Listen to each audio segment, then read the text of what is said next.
कहानी की शुरुआत में हम एवलोन नाम के एक स्लीपर शिप को देखते हैं जिसमें 5000 पैसेंजर्स और 258 क्रू मेंबर्स हाइबरनेशन पोर्ट्स में होते हैं। ये स्पेसक्राफ्ट इन्हें लेकर Status Autopilot. पृथ्वी से करोड़ों लाइट ईयर दूर होम स्टेट 2 नाम के प्लेनेट पर लेकर जा रहा होता है, क्योंकि अब धरती पर पॉपुलेशन काफी ज्यादा बढ़ गई है, जिससे अब इंसानों को एक और दुनिया चाहिए थी जहां वो रह सके। पर उस प्लेनेट पर पहुंचने में 120 सालों का वक्त लगने वाला था, इसीलिए सभी लोगों को हाइबरनेशन पोर्ट्स में रखा होता है, क्योंकि हाइबरनेशन पोर्ट्स में इंसानों के सभी बायोलॉजिकल फंक्शंस काम करना बंद कर देते हैं, जिससे इंसानों की उम्र नहीं बढ़ती। जब ये पैसेंजर्स होम स्टेट 2 प्लेनेट पर पहुंचेंगे तो इनकी उम्र उतनी ही होगी जितनी उम्र में इन्होंने धरती से प्लान किया था। स्लीपर शिप को चलते हुए अभी सिर्फ 30 साल ही गुजरे थे। शिप ऑटो पायलट पर चल रही होती है। शिप एस्टेरॉयड के बीच में से गुजर रही थी। शिप के अगले हिस्से में बनी शील्ड एस्टेरॉयड को शिप से टकराने से रोक रही होती है, पर एस्टेरॉयड के इस टक्कर से शिप हिलने लगता है और कई जगह पर डैमेज भी हो जाते हैं। शिप का एडवांस एआई फंक्शन शिप के डैमेज हिस्सों को ठीक कर लेता है। तकनीकी खराबी की वजह से जिम नाम का एक पैसेंजर हाइबरनेशन से बाहर आ जाता है। अभी शिप ने सिर्फ 30 साल का सफर ही पूरा किया होता है, पर एआई उसे बताती है कि उसने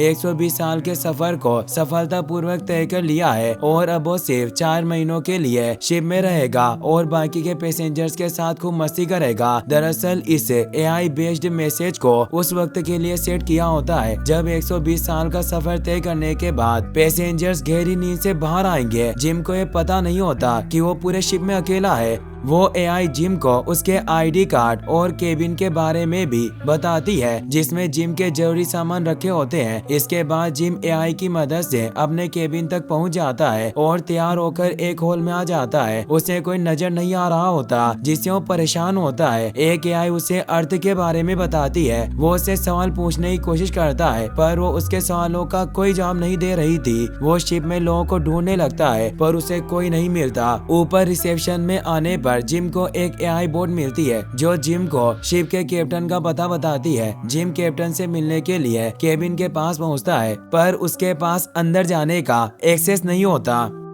और जब जिम खिड़की से अंदर देखता है तो सारे क्रू मेंबर हाइबरनेशन मोड में होते हैं। जिम यह सब देखकर पूरी तरह से हैरान होता है और जब वो मेन हॉल में आता है तो एआई से उसे पता चलता है कि वो पूरे शिप में बिल्कुल अकेला है, क्योंकि वो 90 साल पहले ही हाइबरनेशन मोड से बाहर आ गया। जिम यह सब जानकर परेशान हो जाता है और अर्थ पर मैसेज भेजता है कि वो समय से पहले ही हाइबरनेशन से बाहर आ गया और उसे समझ नहीं आ रहा कि वो क्या करे। लेकिन मशीन जिम को बताती है कि अर्थ से मैसेज का आंसर आने में 55 साल लग जाएंगे, जिससे जिम बहुत दुखी होता है और उसे कुछ भी समझ नहीं आ रहा होता कि वो क्या करे। अब जिम जब पूरे शिप में घूम रहा होता है तो उसे एक बार दिखाई देता है जहाँ का बारटेंडर एक इंसान होता है, जिससे जिम को थोड़ा अच्छा लगता है। लेकिन जल्दी उसे पता चल जाता है कि बारटेंडर कोई इंसान नहीं बल्कि एक रोबोट है, जिससे जिम बहुत दुखी होता है। उस रोबोट से बात करने पर जिम को पता चलता है कि उसका नाम आर्थर है, जिसके अंदर सोचने समझने की पावर होती है। अगले दिन जब जिम को भूख लगती है तो शिप के कैंटीन में जाता है, जहाँ पर ऑटोमेटिक मशीन जिम को खाना देती है। इसके बाद जिम अपने हाइबरनेशन चेम्बर के पास आ जाता है, क्योंकि अब उसे ठीक करना चाहता है। काफी मेहनत के बाद आखिरकार वो चेम्बर को ठीक करने में कामयाब हो जाता है। लेकिन जब चेम्बर के अंदर सोकर हाइबरनेशन करने की कोशिश करता है तो ऐसा नहीं कर पाता।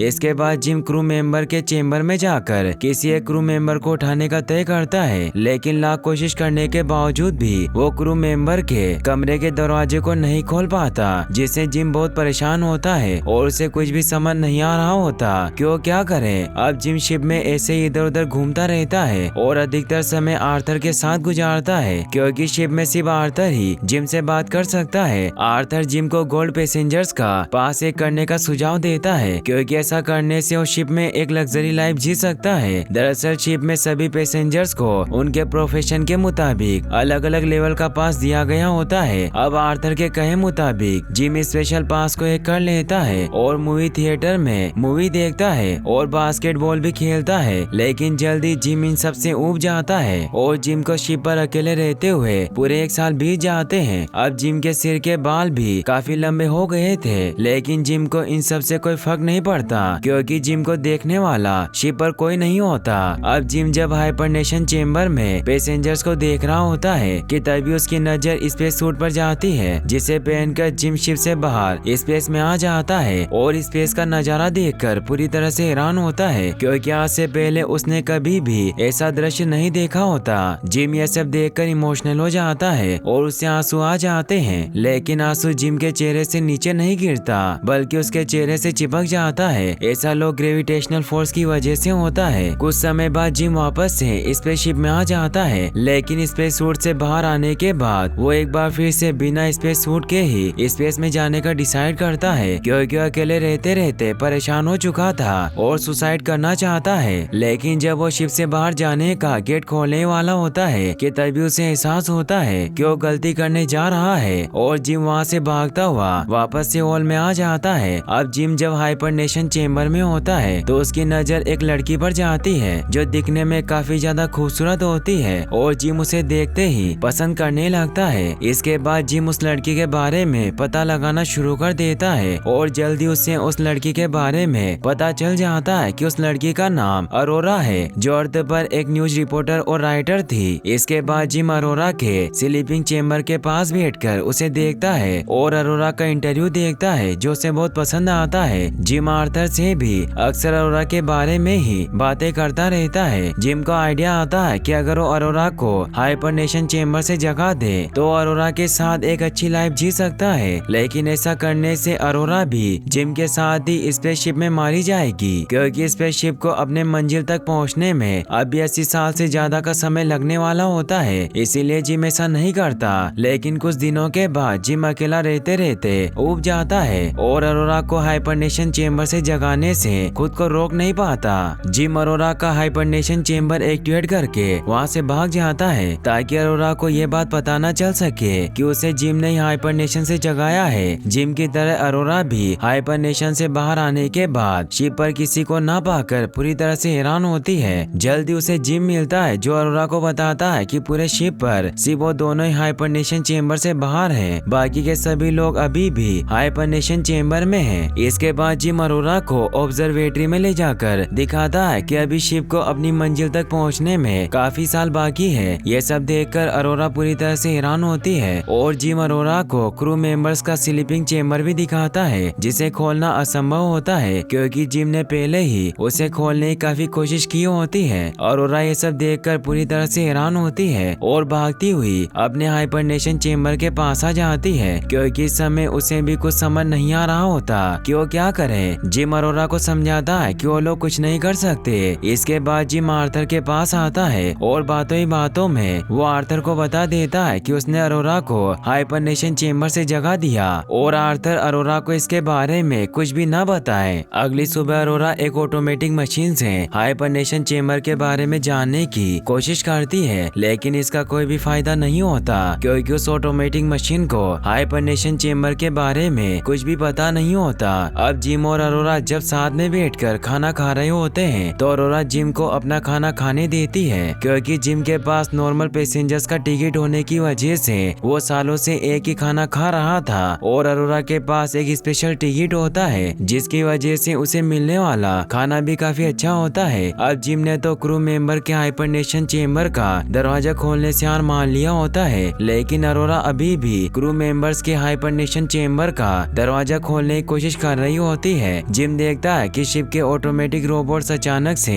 खराब हो रहे हैं, लेकिन जिम इस बात पर ज्यादा ध्यान नहीं देता। वहीं दूसरी तरफ अरोरा राइटर होने की वजह से अपने साथ होने वाली सारी घटनाओं को अपनी डायरी में लिखना शुरू कर देती है। एक दिन अरोरा जिम का इंटरव्यू लेती है क्योंकि उसको लगता है कि जिम के लाइफ की स्टोरी काफी इंटरेस्टिंग होगी, लेकिन जिम अरोरा को बताता है कि वो नए प्लेनेट पर सिर्फ इसलिए जाना चाहता था ताकि एक अच्छी और सम्मान की लाइफ जी सके। इसके बाद अरोरा जिम को अपने बारे में बताती है कि उसके पास वापस आने का भी टिकट है, क्योंकि वो एक साल नए प्लेनेट पर रहने के बाद वापस से अर्थ पर आ जाएगी और ऐसा करके वो दुनिया की पहली ऐसी लेडी राइटर और न्यूज रिपोर्टर बन जाएगी जो 2 प्लेनेट पर रही थी। अरोरा को लगता है कि ऐसा करने से उसकी लाइफ की स्टोरी काफी इंटरेस्टिंग बन जाएगी और अरोरा हमेशा से यही चाहती थी, लेकिन अब अरोरा का सपना कभी भी पूरा नहीं हो सकता क्योंकि वो तय समय से पहले ही हाइबरनेशन से बाहर आ गई। इसके बाद ये दोनों साथ में खूब एंजॉय करते हैं और एक दूसरे के काफी क्लोज आ जाते हैं। जिम अरोरा को आर्थर से भी मिलवाता है। अब एक दिन जिम और अरोरा डेट पर जाते हैं और डिनर करने के बाद स्पेस सूट पहनकर शिप से बाहर आ जाते हैं। बाहर का नजारा देखकर पूरी तरह से हैरान होते हैं। अब अरोरा और जिम पूरा समय साथ में बिताते हैं। अब जिम अरोरा को प्रपोज करने का डिसाइड करता है, जिसके लिए वो अरोरा को बर्थडे विश करने के बाद प्रपोजल रिंग बाहर निकालने के लिए वॉशरूम का बहाना करके वहाँ से चला जाता है। लेकिन जिम के वहाँ से जाते ही आर्थर अरोरा को बातों ही बातों में बता देता है कि उसे जिम ने जानबूझकर हाइबरनेशन चेम्बर से जगाया था। आर्थर की बात सुनकर अरोरा पूरी तरह से हैरान होती है और जिम वॉशरूम से बाहर आता है तो उसे झगड़ा करने लगती है और गुस्सा होकर वहाँ से चली जाती है, क्योंकि जिम ने अरोरा की पूरी लाइफ खराब कर दी होती है। अगले दिन जब अरोरा खाना खा रही होती है तो जिम उससे बातें करने की कोशिश करता है और अरोरा को सॉरी बोलता है, लेकिन अरोरा जिम की बातों पर ज्यादा ध्यान नहीं देती और वहाँ से चली जाती है। एक दिन अरोरा जिम के कमरे में आकर उसे बहुत ही बुरी तरह से मारती है, क्योंकि इस समय काफी ज्यादा गुस्से में होती है। अगले दिन जिम माइक में बोलकर अरोरा से माफी मांगता है, क्योंकि ऐसे तो अरोरा जिम की बात सुनती ही नहीं, लेकिन अरोरा माइक से भी जिम की बातें सुनकर काफी ज्यादा गुस्सा होती है। अब जिम जब अपने कमरे में होता है तो देखता है कि कमरे का एडवांस डिस्प्ले अचानक से चेंज हो गया, लेकिन वह इस बात पर ध्यान नहीं देता। इसके बाद जिम किसी तरह शिप के ग्राउंड हॉल में एक प्यारा सा ट्री उगा देता है। जिम ऐसा इसलिए करता है क्योंकि वो किसी भी तरह से अरोरा को सॉरी बोलना चाहता है। अरोरा भी ग्राउंड हॉल में अचानक से एक ट्री को देखकर पूरी तरह से हैरान होती है। अगले दिन जब जिम लिफ्ट से नीचे आ रहा होता है कि तभी अचानक से लिफ्ट खराब हो जाती है और जिम किसी तरह बहुत मुश्किल से वहाँ से बाहर आता है। वहीं दूसरी तरफ जब अरोरा खाना लेने के लिए ऑटोमेटिक मशीन के पास जाती है तो मशीन में आई खराबी की वजह से मशीन पूरा खाना बाहर फेंकने लगती है। अरोरा ये सब देखकर पूरी तरह से हैरान होती है कि तभी इन्हें किसी की आवाज सुनाई देती है, जो ग्राउंड हॉल में लगे ट्री को देखकर काफी गुस्सा होता है। पहली बार शिप में किसी और की आवाज सुनकर जिम और अरोरा पूरी तरह से हैरान होते हैं और जल्दी से ग्राउंड हॉल में आ जाते हैं, जहाँ पर गस नाम का एक क्रू मेंबर खड़ा होता है। गस इनसे पूछता है कि शिप के बाकी के पैसेंजर्स कहाँ पर हैं। इस पर जिम गस को बताता है कि वो अभी भी स्लीपिंग चेम्बर में सो रहे हैं। गस ये सुनकर पूरी तरह से हैरान होता है कि आखिर वो लोग समय से पहले ही स्लीपिंग चेम्बर से बाहर कैसे आ गए। गस शिप के कंट्रोल पैनल के पास आ जाता है और शिप में गड़बड़ी के बारे में जानने की कोशिश करने लगता है, लेकिन इसका कोई भी फायदा नहीं होता, क्योंकि कंट्रोल पैनल में शिप में आई गड़बड़ी के बारे में कोई जानकारी उपलब्ध नहीं होती। इसीलिए गस मैनुअली ही सब कुछ चेक करने का डिसाइड करता है। लेकिन जब ये लोग बाहर आते हैं कि तभी ऊपर से एक रोबोट खराब होकर नीचे गिर जाता है। गस ये सब देखकर हैरान रह जाता है, क्योंकि शिप में किसी ऑटोमेटिक रोबोट का खराब होना नामुमकिन होता है। जिम गस को बताता है कि खराब होने वाला 15 रोबोट है। अब गस जब अरोरा के हाइबरनेशन चेम्बर को चेक करता है तो उसे पता चल जाता है कि ये सब जिम ने किया था। और जब गस जिम से ऐसा करने का कारण पूछता है तो जिम बताता है कि वो शिप में पूरे 1 साल तक अकेला रहा। जिम की बात सुनकर गस समझ जाता है कि जिम ने ये सब अपना अकेलापन दूर करने के लिए किया था। अरोरा जब गस से पूछती है कि क्या आपको पता चल गया कि जिम ने मुझे हाइबरनेशन चेम्बर से जगाया था। इस पर गस बोलता है कि हाँ, मुझे पता चल गया। अरोरा जिम को इसके लिए सजा देने के लिए कहती है, लेकिन गस ऐसा करने से मना कर देता है, क्योंकि उसे पता चल गया होता है कि जिम ने पहले ही अकेले बहुत सी परेशानियों का सामना किया है। अब अचानक से गस की हालत खराब होना शुरू हो जाती है और जब गस अपने रूम में आता है तो देखता है कि अब उसके मुंह से खून निकल रहा होता है। एक दिन अचानक से शिप की लाइट चली जाती है और शिप की ग्रेविटेशनल फोर्स खत्म हो जाती है और सभी हवा में उड़ने लगते हैं। अरोरा इस समय स्विमिंग पूल में होती है, लेकिन लो ग्रेविटी होने की वजह से वो भी पानी के साथ ही हवा में तैरने लगती है, जिसकी वजह से अरोरा सांस नहीं ले पा रही होती और उसका दम घुटना शुरू हो जाता है। लेकिन इससे पहले कि अरोरा की मौत होती, शिप की लाइट एक बार फिर से वापस आने की वजह से ग्रेविटी ऑन हो जाती है और अरोरा किसी तरह अपनी जान बचाकर स्विमिंग पूल से बाहर आ जाती है। इसके बाद ये लोग शिप के पहले सालों की घटनाओं को देखते हैं, जिससे इन्हें पता चलता है कि शिप का एक हिस्सा एस्टेरॉयड से टकराने की वजह से डैमेज हो गया, जिसकी वजह से ये सब हो रहा है। इसीलिए वे लोग शिप के पावर सप्लाई रूम में आकर शिप को ठीक करने की कोशिश करते हैं, लेकिन यहाँ पर गस की तबीयत खराब होना शुरू हो जाती है और वो अचानक से बेहोश हो जाता है, जिसके बाद गस को एक ऑटोमेटिक मशीन के अंदर सुलाया जाता है। है जो गस को स्कैन करने के बाद बताती है कि गस को कई खतरनाक बीमारियां हैं और जल्दी गस की मृत्यु हो जाएगी। गस ये जानकर बहुत दुखी होता है और अपना स्पेशल आईडी जिम को दे देता है ताकि उसके मरने के बाद जिम शिप में हर जगह एक्सेस कर सके